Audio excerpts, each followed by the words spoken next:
intro.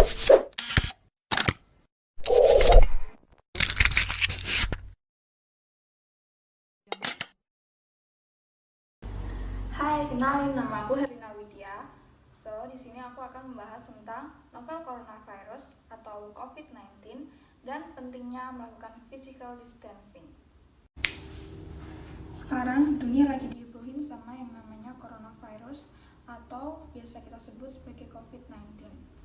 Nah, pertanggal hari ini, 5 April 2020, sudah ada ratusan ribu orang terinfeksi COVID-19. Puluhan ribu orang telah meninggal dan ribuan orang di Indonesia sudah dinyatakan positif COVID-19. Sudah lebih dari 200 negara telah mengonfirmasi kasus COVID-19 ini. Dan WHO pun telah menyampaikan bahwa COVID-19 ini sebagai pandemi, yang artinya epidemik atau suatu penyakit di daerah lalu menyebar ke seluruh negara, bahkan ke benua. Nah, simpelnya itu kayak tingkatan penyakit dunia. COVID-19 ini sudah menjadi ancaman serius bagi semua orang di seluruh negara.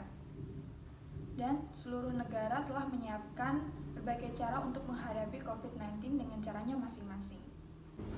Udah bukan waktunya lagi kita bersantai-santai, jalan-jalan, liburan, dan tidak peka terhadap kondisi ini.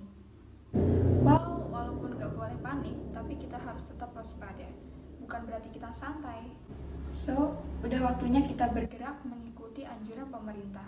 Di rumah aja, social distancing, belajar di rumah, bekerja di rumah, beribadah di rumah. Lakuin ini demi melindungi negara dan orang-orang terdekat kita. Sayangi diri kita untuk semuanya. 2019 nCoV atau COVID-19 ini pertama kali diidentifikasikan pada tanggal 31 Desember 2019 di Wuhan, China. Saat itu ada seorang pria umur 61 tahun menderita pneumonia yang parah. Sayangnya, pada tanggal 9 Januari 2020 telah dinyatakan meninggal dunia. Nah, laki-laki ini adalah pelanggan reguler dari Yunnan Seafood Market yang diduga sebagai sumber outbreak virus ini. Di World Market ini, semua manusia, binatang liar bahkan bercampur aduk di suatu tempat ini, sehingga gampang banget untuk numbuhin virus baru ini dan untuk nyebarin ke semuanya. Soalnya sama kayak SARS yang mewabah di tahun 2003 dan MERS di tahun 2012, virus ini berasal dari kelelawar, berlanjut ke binatang lain sebagai carrier, lalu menginfeksi manusia. COVID-19 ini adalah penyakit menular yang disebabkan oleh sindrom pernafasan akut coronavirus 2 atau SARS-CoV-2. COVID-19 ini termasuk golongan dari coronavirus. Coronavirus yang ada di manusia itu biasanya menyebabkan sakit yang ringan sampai sedang. Terjadi di upper respiratory tract, itu dari hidung, laring, terus faring. Dan biasanya sakit itu nggak sampai lama. Sistemnya itu bisa macam pilek, sakit kepala, batuk, sakit tenggorokan, demam, dan nggak enak badan. Selain itu, coronavirus juga nyebabin sakit di lower respiratory tract. Nah, itu dari trakea sampai bawah, bronkus dan alveolus. Contohnya, pneumonia dan bronkitis. Hasil analisis 41 pasien pertama itu nunjukin bahwa penyakit coronavirus ini sama kayak SARS dan MERS. Sama kayak dua coronavirus ini, COVID-19 juga nyebabin pneumonia. Bedanya, kalau COVID-19 itu jarang nyebabin hidung melar, tapi malah nunjukin semacam diare. Nah, di sini aku akan nampilin tabel presentase dari gejala yang dialami oleh COVID-19. Sekarang kita bahas tentang social distancing. Social distancing adalah menjaga jarak sekitar 1-2 meter dari orang lain. Kita bisa melakukannya dengan cara meminimalisir aktivitas di luar rumah atau aktivitas yang nggak terlalu penting.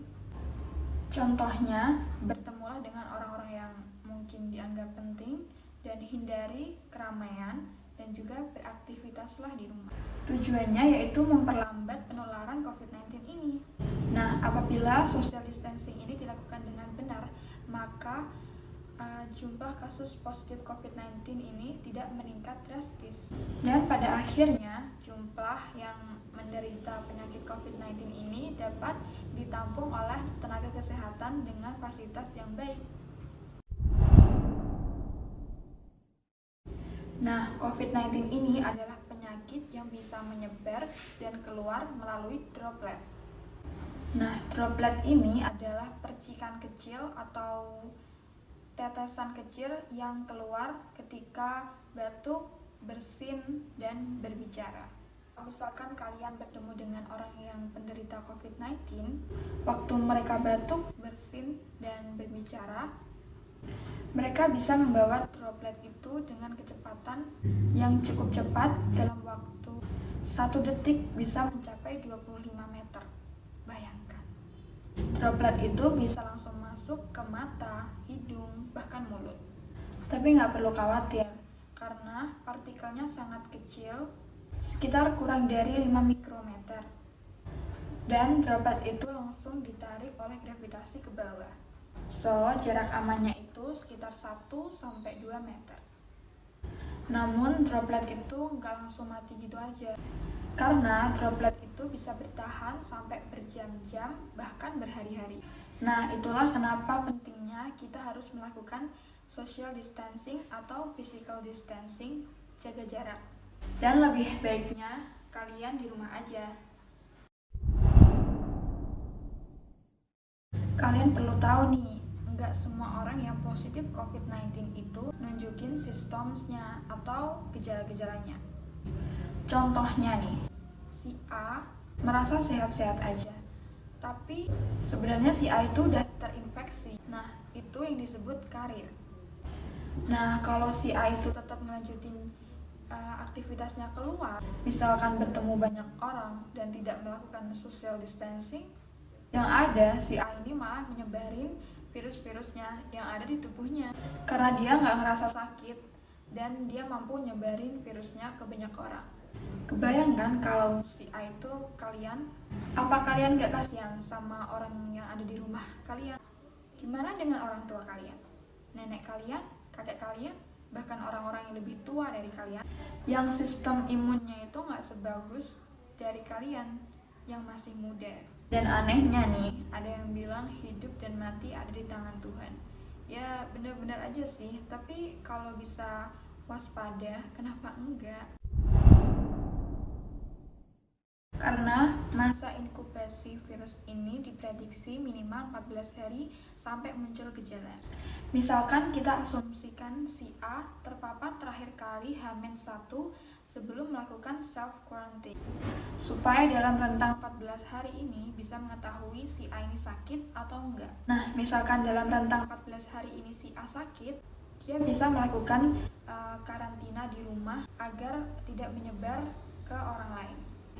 Tapi misalkan si A ini tetap berpergian, misalkan ke mall, jalan-jalan, bertemu orang, seandainya nih di hari yang ke-7 si A ini tertular dan malah nyebarin virusnya balik lagi ke rumah.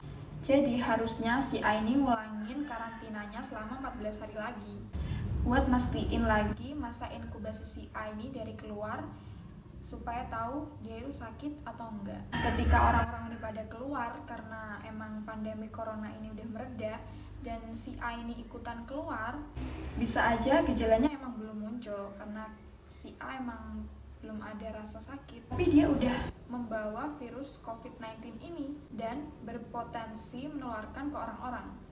Jadi libur 14 hari ini percuma kalau si A itu bandel kayak gitu, gak ada gunanya. Usaha yang kita bangun selama 14 hari bersama-sama ini failed, gagal, karena kedisiplinan orang-orang yang tidak mengikuti anjuran pemerintah, di rumah aja. Banyak hal yang bisa kita lakukan selama karantina di rumah. Contohnya, pertama, belajar di rumah. Nah, buat kalian yang masih sekolah, kuliah, kan ada proses di mana daring itu dilakukan. Nah, kalian bisa belajar selama karantina di rumah itu. Yang kedua, bekerja di rumah. Buat kalian yang emang bisa bekerja di rumah, kalian lakuin bekerja di rumah. Maksimalkan bekerja kalian di rumah. Yang ketiga, menghabiskan waktu bersama-sama dengan keluarga. Contohnya, nonton film bersama keluarga. Kalian bisa bercanda gurau, terus saling bertukar pikiran, dan menghabiskan banyak waktu di saat kalian di rumah. Buat kalian anak rantau, pastikan jauh dari keluarga. Nah, habiskan waktu kalian bersama keluarga di saat karantina di rumah. Yang keempat, bersih-bersih rumah. Kalian bisa melakukan nyapu, ngepel, cuci piring, bersih-bersih gudang, bersih-bersih rumah. Secara nggak sadar, kalian itu melakukan olahraga. Olahraga kecil yang bisa dilakukan dengan 2 manfaat. Nah, ini bisa lanjut ke poin yang kelima. Yang kelima, olahraga. Kalian bisa mengasah olahraga kecil yang bisa dilakukan di rumah. Contohnya, kalian bisa nonton YouTube, olahraga apa yang bisa dilakukan ketika di rumah. Yang keenam, ngembangin hobi. Contohnya bisa banyak membaca buku, memberi manfaat ilmu yang banyak, terus gambar-gambar. Buat kalian yang bisa nyanyi, bisa latihan di rumah, atau bahkan melukis-lukis, dan lainnya. Yang ketujuh, belajar memasak. Buat kalian, cewek ataupun cowok, kalian bisa belajar buat memasak dari ibu kalian atau video-video yang ada di YouTube. Yang ke-8, mengasah sosial media. Contohnya, kalian bisa buat konten-konten dan diupload di YouTube, atau bikin blog di web, dan sosial media lainnya. Tapi ingat, jangan nyebarin berita-berita hoax. Yang ke-9, merawat diri di rumah. Buat kalian yang kebiasaan untuk merawat diri di rumah, kalian bisa nyoba-nyoba buah untuk dicus, terus dijadiin perawatan, dan sebagainya. Yang ke-10, istirahat cukup. Kalian bisa lakuin ini di rumah, karena emang waktu kalian emang banyak di rumah, kalian harus istirahat yang cukup. Satu hal lagi yang aku mau kasih tahu ke kalian, sebenarnya ada prediksi bahwa COVID-19 ini bisa berhenti selama kurang lebih 2 bulan. Tapi kalau kita patuh sama himbauan pemerintah, di rumah aja. Tapi kalau masih ada orang yang bandel nih, virus ini nggak akan ada habisnya. Bisa makan waktu yang sangat lama. Kasian kan orang-orang yang berada di garda depan. Mereka bertahan, menjauh dari keluarga. Demi siapa? Demi kalian, demi kita semua. Well, tetaplah di rumah, karena itu pilihan yang tepat. So, stay at home.